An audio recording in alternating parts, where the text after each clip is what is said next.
어떤 것인가 라는 제목으로 말씀 전하겠습니다. 지난주에 예수님께서 나를 따르라 하셨습니다. 그게 무슨 뜻입니까? 그리스도인이 된다는 것은 내가 원하는 방식으로 사는 것이 아니라 예수님께서 원하는 방식으로 따르는 것, 그게 그리스도인이 된다는 겁니다.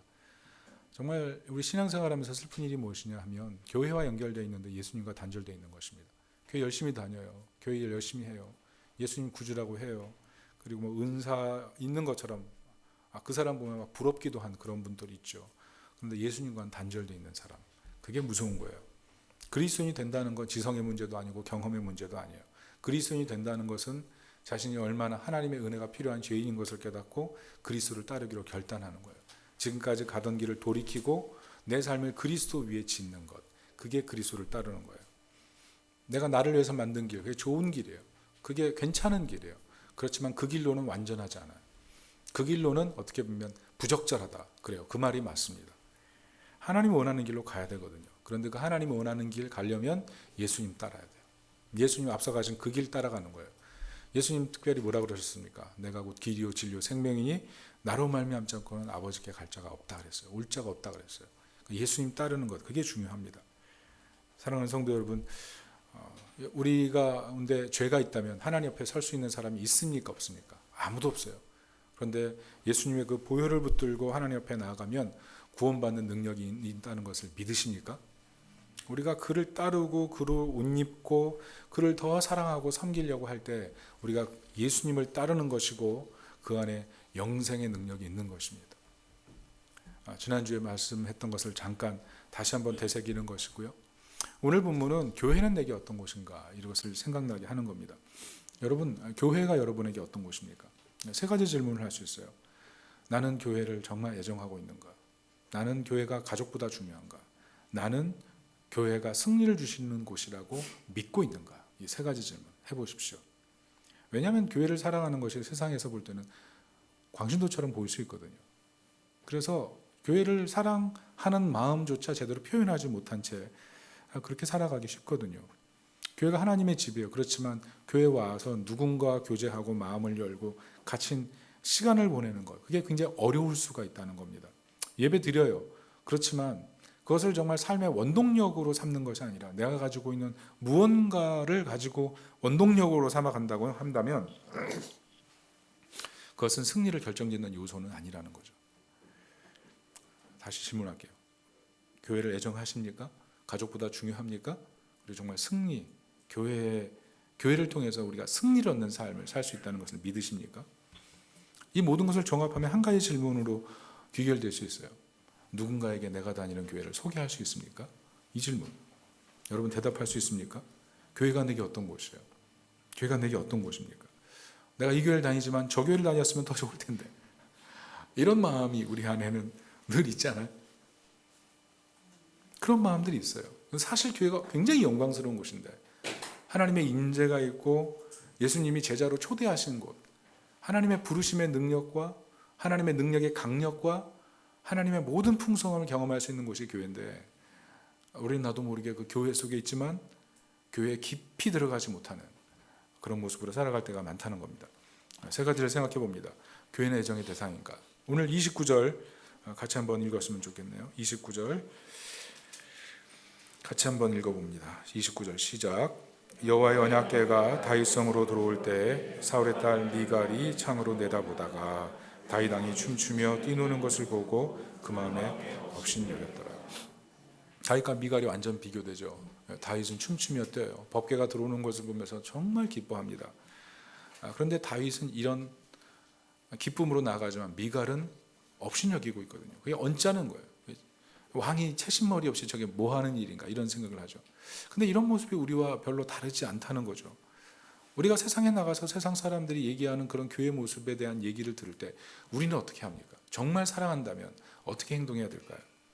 미갈처럼 인생에서 가장 중요한 것이 아니라 그냥 몇 순위 밑에 내려다볼 수 있는 것으로 그냥 교회를 생각하고 있지는 않는가. 법궤가 들어오는 것을 바라보면서 하나님의 임재와 영광을 바라보면서 내려가서 그 앞에서 즐거워하는 것이 아니라 그냥 인생을 살아갈 때 몇 가지 순위 중에 하나로 들어와 있다면 우리가 생각을 좀 다시 해야 된다는 거죠. 마태복음 16장 18절 이렇게 써 있습니다. 같이 읽어볼게요. 시작. 또 내게 이르노니 너는 베드로라 내가 이 반석 위에 내 교회를 세우리니 은배 권세가 이기지 못하리라. 예수님이 변화산에서 얘기하신 얘기죠. 교회 창립 선언문인데요. 무슨 말씀입니까? 예수님께서 세상에 내 교회를 세우신다. 이게 예수님 비전이에요.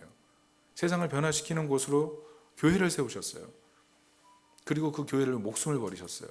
그리고 지금도 그 교회를 세우기를 원하시고 주님 재림하실 때 완성되는 곳, 그게 교회예요. 그래서 교회는 예수님의 무한한 애정이 있는 곳. 우리는 과연 예배드리지만 그 무한한 애정이 있는 교회를 향해서 우리는 얼마나 애정을 갖고 있는가 생각해 볼 필요가 있다는 거죠. 여러분, 어떻게 주님과 가까워질 수가 있습니까? 어떻게 주님을 더 사랑할 수가 있습니까? 예수님의 제자로 살기를 원하고 성숙을 원하지만 그 안에 교회를 사랑하는 마음이 없다면 예수님과 통할 수가 없어요. 왜? 예수님 목숨 버리고 사신 교회가, 세우신 교회가 우리가 지금 머물고 있는 곳인데, 이 머물고 있는 교회 안에서 우리 안에 이 제자에 대한 목적 중요하죠. 그리고 성숙에 대한 목표 중요하죠. 그렇지만 예수님과 단절되어 있다면 그건 정말 문제 아니에요. 주님을 향한 사랑이 없고, 그리고 교회를 향한 사랑이 없다면, 방금 전에 얘기했지만 예수님과 교회와 연결되어 있고 예수님과 단절되어 있지만 문제지만, 예수님과 연결되어 있고 교회와 단절되어 있다면 그것도 문제라는 거죠. 여러분 어떻습니까? 교회를 정말 애정하십니까? 최근에 북한에서 구호활동을 하다가 억류되셔서 이제 풀려난 어떤 목사님 얘기 들었어요. 그분이 북한 실상을 굉장히 잘 알아요. 한 20년 정도 북한 다니면서 사역했기 때문에 말씀하시기를 평양에 정말 좋은 아파트들 있대요. 그런데 그 아파트들의 문제는 뭐냐면 엘리베이터가 작동을 하지 않는데요. 고층 아파트예요. 삐까뻔쩍해요. 좋은 엘리베이터 있겠죠. 그렇지만 전기가 하루에 1시간 정도밖에 안 들어온대요. 그러니까 불도 킬 수 없고 엘리베이터를 탈 수 없어서 걸어갔다가 걸어 내려오는 이런 일이 있다는 거죠. 제가 그 얘기를 듣고 참 북한의 실상에 대해서 깨닫게 됐는데, 그 얘기를 듣고 이제 우연히 이제 제가 일을 하려고 컴퓨터를 켰는데 우연히 클릭된 것이 북한 꽃제비 소식이었어요. 탈북민에 대한 소식이었어요. 여러분, 꽃제비, 이 어원이 무엇인지 아십니까? 러시아 말로 꽃제비예요. 이게 떠돌이, 유랑인, 여기서 나온 말이래요. 북한 아이들이 유랑 생활하는 것을 보면서 러시아 말이 생각나서 그렇게 불렀던지, 아니면 러시아 사람들이 그렇게 불렀던지 그건 잘 모르겠지만, 근데 탈북자들을 그렇게 불렀다는 거죠. 특별히 어린아이들. 근데 거기 나온 탈북자 기사를 보니까 탈북할 만한 사람이 아니더라고요. 출신 성분이 굉장히 좋아요. 기자가 물어봤어요. 왜 당신은 탈북했습니까? 그랬더니 나는 출신 성분이 너무 좋았지만 내 눈 앞에서 아버지가 굶어 죽었다는 거예요. 그것을 보면서 현실인식이 왔다는 거예요. 현타가 왔다는 거예요. 오늘날 말로. 난 나가야 되겠구나. 자기도 뭐 살 수 있는 길이 없으니까. 그래서 꽃제비가 돼서 탈북한 거예요. 그리고 한국에 도착했는데, 한국에 도착하고 나서 식당에 가거나 마트에 가거나 하면 눈물이 왈칵 쏟아지는 날이 있다는 것입니다. 왜 그러냐 하면 돌아가신 아버지께서 돌아가시기 직전까지 가장 먹고 싶었던 것, 그게 삼겹살. 마트 가서 삼겹살 볼 때, 뭐 어떤 식당에 가서 삼겹살 먹는 자기 모습, 누군가의 모습 볼 때 눈물이 그냥 왈칵 쏟아진다는 거죠. 부모님 생각. 그 부모님 생각하면 마음이 울리는 거 아니겠습니까? 근데 우리 인생을 살면서 이렇게 애정하는 것이 있어요. 자신의 부모에 대한, 자녀에 대한, 자신이 정말 애정하고 좋아하는 게 있어요.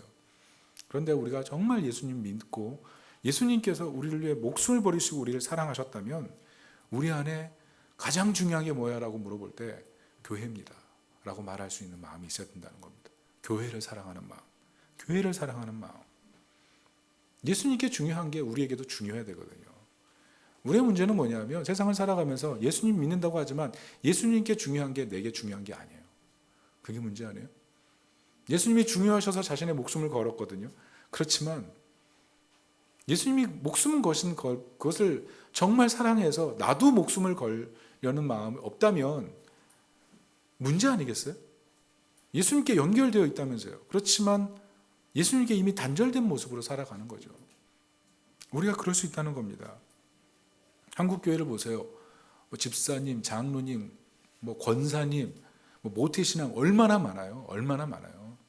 그런데 교회에 문제 일으키는 분들 다 누구예요? 교회 오래 다니는 분들 아니에요? 교회 초신자, 불신자, 낙심자들이 와가지고 교회 막 문제 일으킵니까? 안 그래요. 모르니까 배우려고 하고 겸손하게 들어요. 그런데 교회 항상 문제는 교회 오래 다니는 분들이에요. 오래 다니는 분들. 이 교회가 내 교회니, 이 교회가 우리 교회니 이러면서 자신의 어떤 내가 얼마나 오래 다녔는데, 내가 얼마나 봉사했는데, 그러면서 자신이 오랫동안 다녔던, 오랫동안 섬겼던 그 교회를 향한 애착이 도리어 큰 문제를 일으키더라는 거죠. 왜 그렇습니까? 그분의 안정감이 예수 그리스도의 몸이 됐다는 사실이 있는 게 아니라 내가 이 교회 몇 년 다녔다라는 것에 더 안정감을 두고 있기 때문에 그래요. 문제 아니에요? 엄밀히 볼 때 우리가 안정감을 느껴야 되는 이유는 우리가 그리스도의 몸이 되었기 때문에 그래요. 그게 중요하거든요. 우리가 그리스도의 몸이 됐기 때문에 우리가 그것으로 기뻐하고 즐거워할 수 있어야 되는데 그게 아니라는 거예요. 몇 년 다녔다, 오래 다녔다, 내 교회다, 우리 교회다. 여러분, 우리가 교회 올 때 어떻습니까? 내 몸을 사랑하잖아요. 내 몸을 아끼잖아요. 그러니까 어떻게 해요? 다 씻고 오셨잖아요. 세수 안 하고 오신 분이 있어요? 여성분들은 뭐 화장도 다 하고 오시고 머리도 꽃단장 하시고 어떻게 보면 일주일 동안 가장 좋은 옷을 교회 입고 오시잖아요. 그냥 뭐 버벅머리 하고 막 비듬 떨어지고 뭐 슬리퍼 대충 끌고 양말 한 쪽 안 신고 이렇게 오기는 어렵잖아요. 왜? 나를 사랑하기 때문에. 내가 누군가에게 잘못 보이는 것 자체가 불쾌하니까 결국 용납할 수가 없죠. 그런데 우리가 교회에 올 때 그리스도의 몸인 교회를 사랑해서 정말 교회를 아끼려고 하는 그 마음이 없다면 어떻게 우리가 예수님과 연결됐다 이렇게 얘기할 수 있겠습니까? 두 번째입니다. 교회를 가족보다 우선시할 수 있는가의 문제입니다. 이 말 듣고 이상할 수 있어요. 아니, 가족이 얼마나 중요한데? 그렇지만 예수님께서 하신 말씀은 전혀 다릅니다. 마태복음 22장 30절 이렇게 써 있습니다. 같이 읽어볼게요. 시작. 부활할 때에는 장가도 아니가고 시집도 아니가고 하늘에 있는 천사들과 같으니라. 여러분, 세상 살다 보면요, 마지막 보루가 어디예요? 가족이에요. 그래서 직장 생활하면서 어서 빨리 집으로 가고 싶잖아요. 집에 가면 안식할 수 있으니까. 회사 운영하시는 분도 마지막 보루가 뭐예요? 자기 가족들이에요. 가족들 세워서 운영해요. 왜? 가장 믿을만 하거든요. 가장 의지할 만하거든요. 그런데 예수님께서 뭐라고 하시냐면 이 땅의 모든 가족관계가 한시적이라는 거예요. 영원한 관계가 있다는 거예요. 그 영원한 관계를 중시해야 된다는 거예요. 요한복음 14장 1절부터 3절 우리 같이 읽어보겠습니다. 시작. 너희는 마음에 근심하지 말라. 하나님을 믿으니 또 나를 믿으라. 내 아버지 집에 거할 것이 많도다. 그렇지 않으면 너희에게 일렀으리라. 내가 너희를 위하여 거처를 예배하러 가노니 가서 너희를 위하여 거처를 예배하며 내가 다시 와서 너희를 내게로 영접하여 나 있는 곳에 너희도 있게 하리라. 거처를 예비하면이죠. 거처를 예비하면. 주님이 하나님 나라 공동체 원하신다는 거예요. 그러니까 어떻습니까? 우리가 이 땅에 살 때 뭘 해야 돼요? 이 땅에서부터 하나님 나라 공동체를 형성하는 것, 그걸 하나님께서 기뻐하신다는 거예요. 여러분, 우리 안에 예수 그리스도를 믿는 믿음이 언제 형성돼요? 공동체 안에서 형성되는 거예요. 혼자 믿어서 혼자 강해질 수 있는 사람은 아무도 없어요.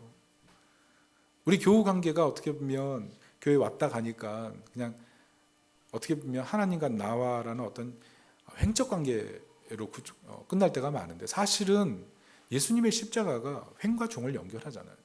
그렇다면 우리도 종으로 연결돼야 돼요. 옆으로 연결돼야 돼요. 신앙생활하면서 교우 관계가 밋밋할 수 있거든요. 그런데 사실은 예수님 보실 땐 그 밋밋한 관계가 가장 중요한 관계예요. 왜? 이 땅에서 끝이 아니라 저 하나님 나라에서 영광스럽게 만나는 새로운 가족이기 때문에. 신앙이 언제 살아나요? 신앙이 언제 건강해져요? 각자 있으면 약해요. 그러나 각자 있는 사람들이 서로 그리스도의 몸이 돼서 연결되면 살아있는 신앙이 되는 거예요. 손이 따로 놀 수 없잖아요. 발이 따로 놀 수 없잖아요. 눈, 코, 이게 따로 놀 수 없잖아요. 근데 이게 다 집합되면 살아있게 되잖아요. 살아있게 되잖아요. 그래서 교회는요, 단순히 가족 같은 곳이 아니어야 돼요. 가족 같은 곳이 아니라 더 근원적인 가족, 그게 교회예요. 교회를 사랑하고 교회를 아껴야 되는 거예요. 왜냐하면 가족이니까, 하나님이 세운 가족이니까. 어떤 개척교회 목사님이 그러시더라고요. 큰 교회 다니면서 교회가 너무 가족됨이 없다. 그게 많이 아쉬웠다. 그래서 개척을 했다. 근데 개척을 하니까 작은 사람들이 모였지만 가족되기 힘들더라. 굉장히 막 너무 아쉽다는 거예요. 아쉽다. 제가 아는 목사님 질병이 있다고 저번에 얘기 드렸는데 그분 치매 가기 전 단계 경도인지 장애라는 게 있어요. 그러니까 어떻습니까? 이 설교가 구성이 안 되는 거예요. 앞에 나가서 말을 하려고 하는데 논리가 자꾸 꼬이는 거예요. 그러니까 성도님들이 막 못 알아듣죠. 그건 굉장히 천재거든요, 거의. 근데 갑자기 어느 순간부터 안 들리기 시작하니까 성도님들이 시험 드는 거예요. 시험 들어요. 그래서 어떻게 했냐면 어떻게 했을까요? 목사님 설교 제대로 하세요. 뭐 이런 얘기도 심지어 하고 나중에는 더 이상 교회 못 다니겠습니다. 한 30명 정도가 훅 나가버렸대요. 교회가 그렇게 크진 않은 교회인데 너무 상처가 되는 거예요. 아니 교회가 가족 같아야 되는데 어떻게 이럴 수가 있는가? 내가 아픈데 떠날 수 있는가? 이런 여러 가지 마음으로 교회는 가족이 될 수 있는가라는 근본적인 그런 고민이 생기다는 거죠. 놀라운 게 무엇이냐면 그런 환경 속에서 교회에 남아서 교회 안에 거하면서 기도하기로 마음을 먹고 교회를 섬기는 분들이 나오기 시작하더라는 거죠. 덕분에 목사님도 회복되어 가고 지금 목사님이 자신의 교회에 있으면서 그런 생각한대요. 교회가 가족 같은데 라는 생각. 아마 여기서 오늘 설교를 듣는 분들 중에서도 이야기를 들으면서 교회가 정말 가족이 될 수 있는가 라는 그런 고민을 하고 있는 분들이 있을 거예요. 내가 다니는 교회가 가족이 될 수 있는가? 그런데 오늘 성경에 보면 그 얘기를 하고 있어요. 열왕기상에서 보면 다윗이 성전을 준비하는 동안에 하나님께로부터 들은 말씀이 3번 있습니다. 열왕기상 17장 13절 그리고 22장 10절 그리고 28장 6절 반복되는데요. 우리 17장 17절 13절만 같이 읽어보겠습니다. 시작. 나는 그의 아버지가 되고 그는 나의 아들이 되리니 그에게서 빼앗지 아니하기를.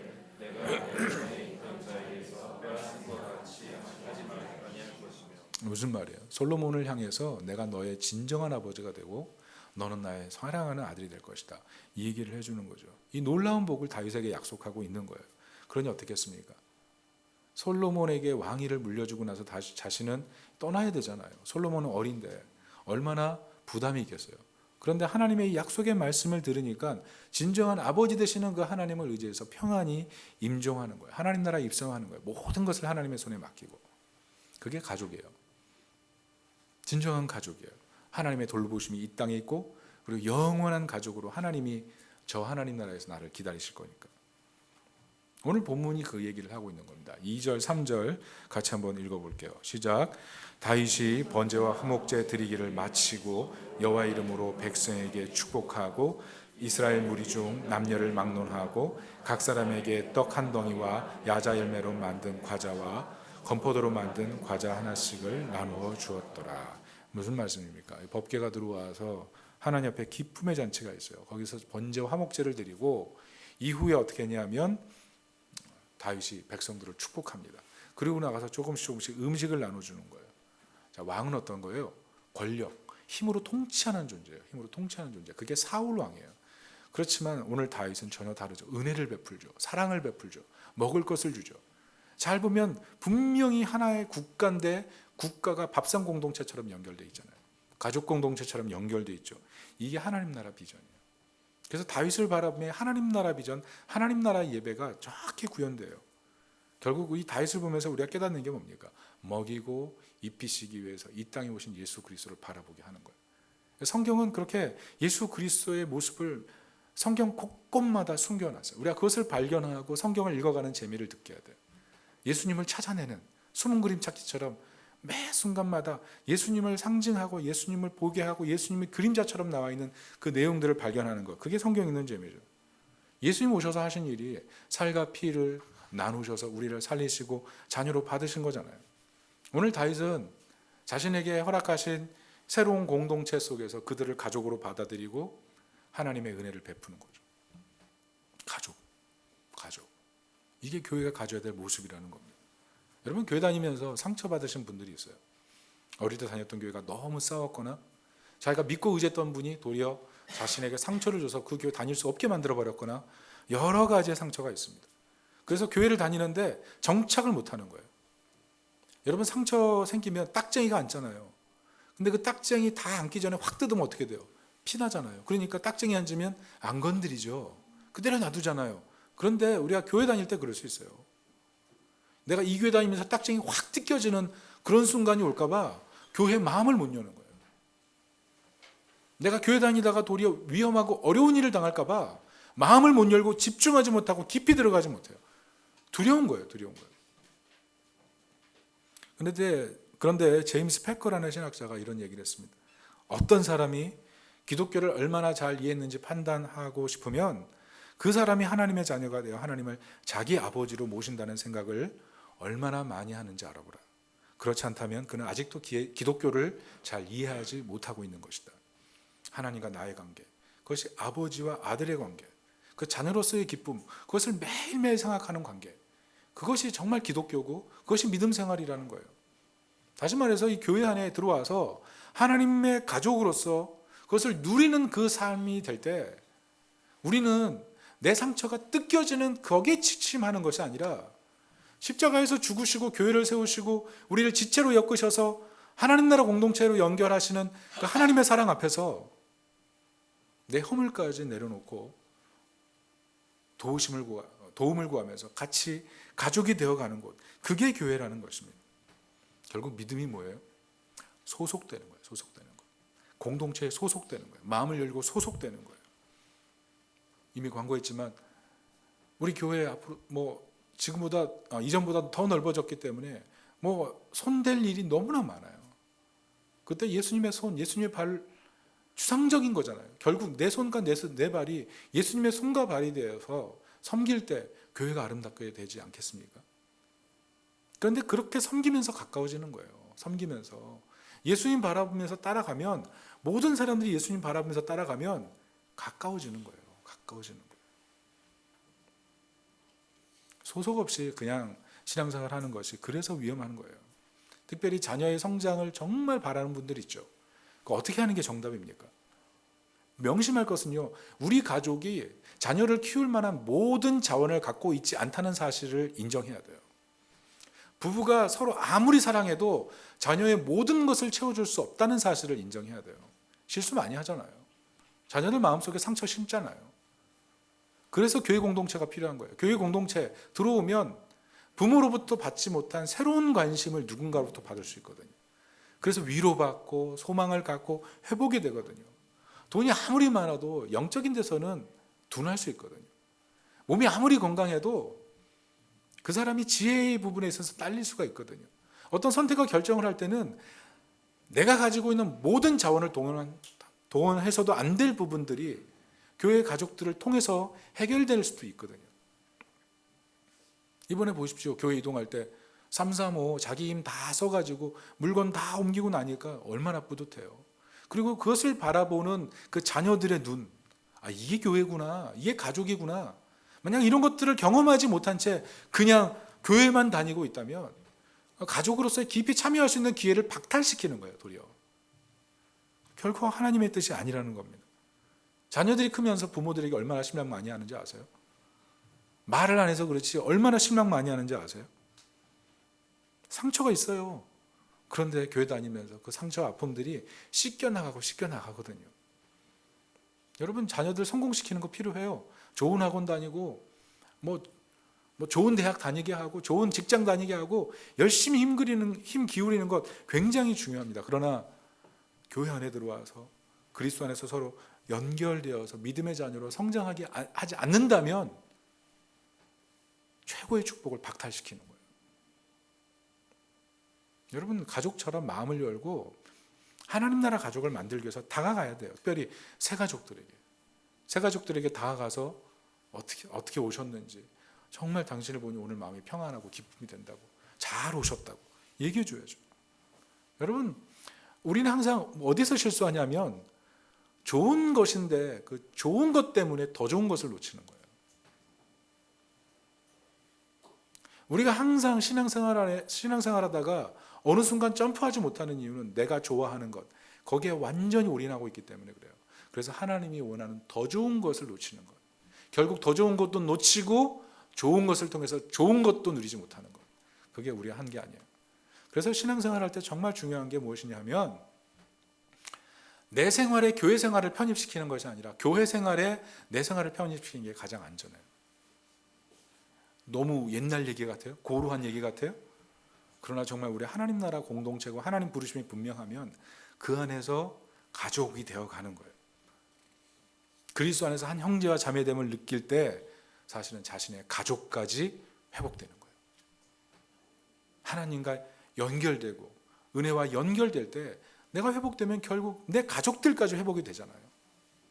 여러분, 그런 건강한 가족, 하나님의 가족 되시기를 예수님의 이름으로 축복합니다. 마지막 세 번째는 교회는 승리를 주는 곳인가에 대한 거예요. 승리를 주는 곳인가. 우리 지난주에 살펴봤죠. 승리에 대해서 다뤘어요. 이 문제에서 정말 해결점을 찾지 못하면 신앙이 오리무중에 빠집니다. 열심히 할 의욕을 잃어버리게 돼요. 예배 시간에 집중하지 못하게 돼요. 왜? 어서 세상으로 나가서 일해야 되니까. 그러니까 교회 예배 드리는 것 자체도 발목 잡는 것처럼 생각할 수가 있다는 거죠.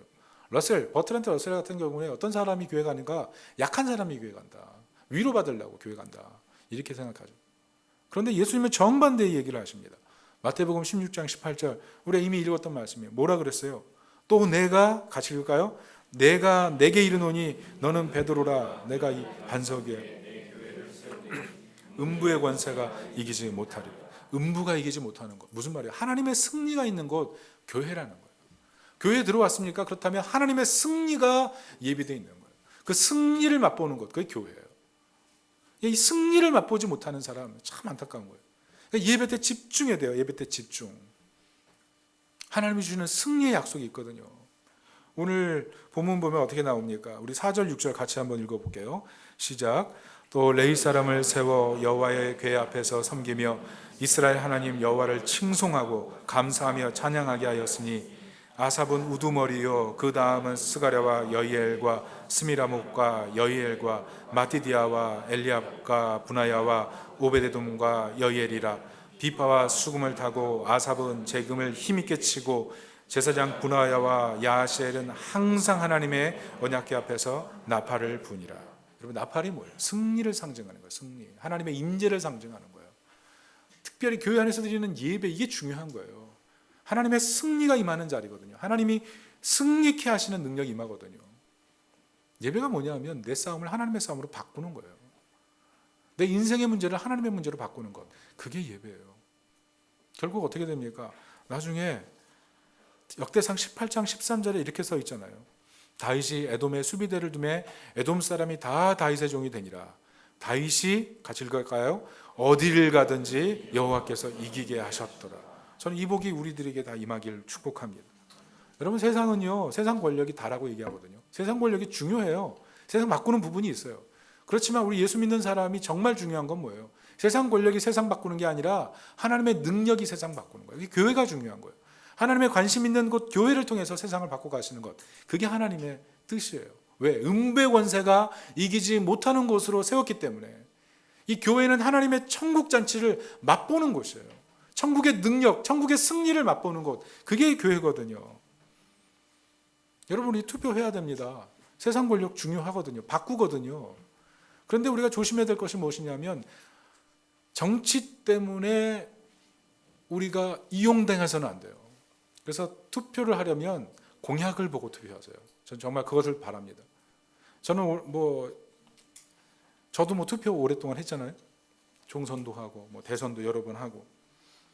국민이 5,100만인데 300명 뽑아요. 17만 명당 한 명씩 대표예요.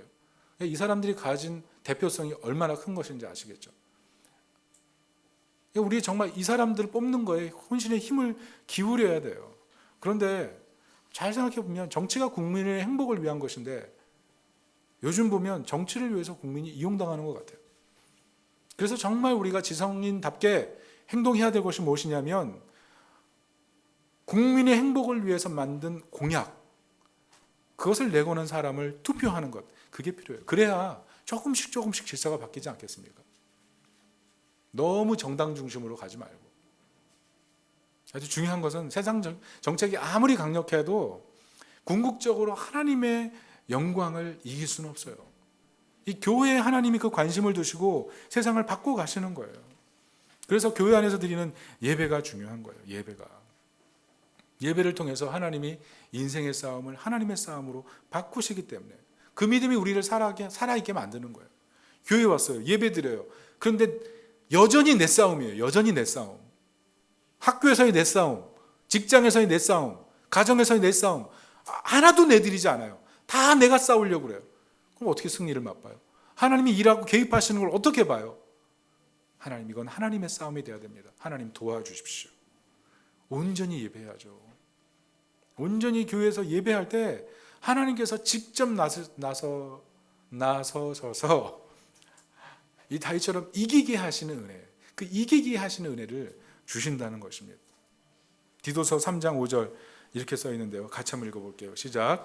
오직 그의 긍휼하심을 쫓아 중생의 씻음과 성령의 새롭게 하심으로 하셨나니. 여러분, 이게 무슨 뜻입니까? 예수님께서 세상에 오신 이유가 뭐냐면 교회를 세우시고 예배를 통해서 씻으신다는 거예요. 씻으신다는 거예요. 성령으로 새롭게 하셔서 세상 속에서 승리할 수 있도록 도우시는 것. 이게 바로 예수님의 능력이고 예수님의 의도라는 것입니다. 많은 분들이 예수님의 약속이 있지만 세상에서는 안 그렇잖아요. 나는 왜 이렇게 실패가 많을까요? 나는 왜 이렇게 실망스러운 일이 많을까요? 자신을 바라보면서 난 꼭 구원받지 못한 사람 같아요. 이렇게 생각하는 분들도 많아요. 그런데 기억하셔야 돼요. 아기 때 걷는 게 기적이에요. 여러분 자녀를 키우신 분 기억나시죠?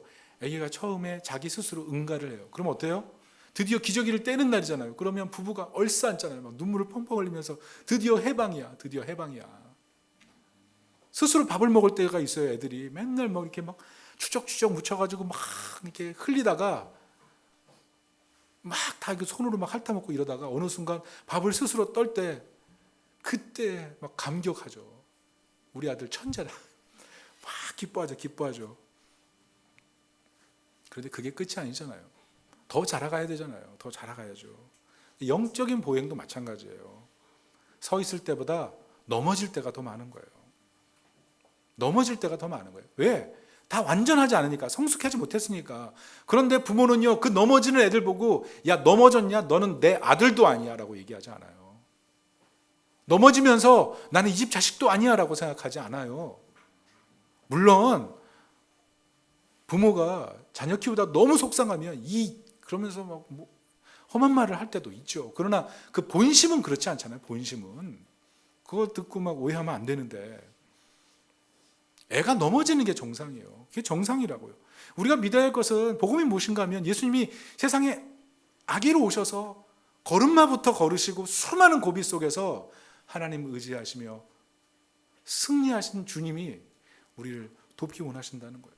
그 주님이 교회 안에서 예배를 통해 계속 씻으시는 거예요. 계속 씻으시는 거예요. 여러분, 이 복음이 은혜의 소화전이에요. 은혜의 소화전. 이 예배가 은혜의 소화전이에요. 소화전에 호스를 딱 연결하는 순간 어떻게 돼요? 엄청난 압력으로 물이 분사가 돼서 다 씻어버리잖아요. 그 은혜가 엄청난 압력으로 우리에게 몰려올 때 겉사람이 씻어지고 우리 속사람의 상처가 씻어지고 나도 모르게 하나님의 은혜 속에 건강한 심령으로 거듭나는 것. 그래서 주님의 승리가 나의 승리가 되는 것. 그게 교회 예배인 거예요. 여러분 교회가 여러분에게 어떤 곳입니까? 교회가 정말 우리에게 인생의 승리를 주는 곳이라고 여러분 믿으십니까? 여러분 그 믿음을 가져요. 그 믿음. 다윗이 오늘 어디를 가든지 이기게 하시니라. 이게 하나님께서 주신 축복이잖아요. 하나님이 주신 은혜잖아요. 그 은혜를 사모하고 예배하세요. 하나님, 이건 내 싸움이 될 수가 없습니다. 난 완전히 두 손 들었습니다. 하나님의 싸움으로 하나님이 이끌어 가십시오. 묵묵히 기다리면서 최선을 다하면서 성실하게 나아가면서 기다리다 보면 하나님의 개입하시는 것을 보게 돼요. 깨닫게 돼요. 그것이 하나님의 승리인 거예요. 근데 우리는 항상 내 싸움을 만들어 버리기 때문에 결국 내가 싸움하는데 언제 하나님이 개입을 우리가 발견할 수가 있겠어요? 기다려야 돼요. 봐야 돼요. 그러면 승리를 맛보게 되는 것입니다. 말씀의 결론을 맺습니다. 여러분, 우리 교회가 최고의 교회라고 생각하세요? 여러분, 교회를 다른 사람에게 소개시켜 주고 싶으세요? 여러분, 교회가 어떤 곳이에요? 애정을 다 쏟고 계세요? 예수님께 중요한 것이면 나에게도 중요한 것이 교회인가요? 정말 교회를 사랑하세요? 목숨 버리시고 사신 이 교회가 내게 그런 의미인가요? 교회가 가족보다 중요한 거예요? 좋은 것 때문에 더 좋은 것을 놓치진 않나요? 교회에서 가족될 수 있는 많은 기회가 있지만 더 좋은 것을 추구하다가 정작 하나님의 가족이 돼서 그 안에서 자녀가 성숙하고 가정이 지금보다 더 회복이 되는 그 축복을 잃어버리고 계시진 않습니까? 승리를 경험하는 곳 교회예요. 왜? 나의 싸움이 아니고 하나님의 싸움으로 바뀌니까 이기게 하시니라. 이게 우리 인생에서 경험해야 될 굉장히 중요한 멘트 아니에요? 이기게 하시니라. 내가 싸워서 내가 이기는 것이 아니라 하나님이 도우셔서 이기는 싸움.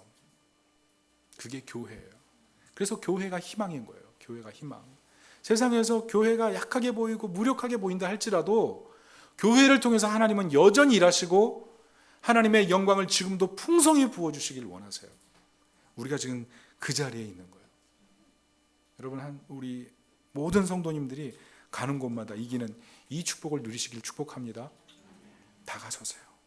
더 다가서세요. 교회에 더 다가서세요. 마음을 열고 다가서세요. 어떤 초신자 생짜배기 교인이 있었어요. 교회 6개월 다니고 교회를 멈췄습니다. 잘 양육받다가 어느 날 교회를 떠났어요. 왜냐하면 코로나 시간에 너무 외로웠어요. 그분이 떠나면서 그랬대요. 나의 가족 중에 대부분 이단이어서 나는 정통교회 다니려고 왔는데 교회 와보니 내 가족들이 다니는 그곳은 정말 따뜻한 곳이었다고 하는데 이 교회 와서 나는 따뜻함을 경험하지 못했다. 그래서 나는 더 이상 다니지 않겠다. 그 얘기를 듣고 얼마나 마음이 아팠을까요? 우리도 조심해야 돼요.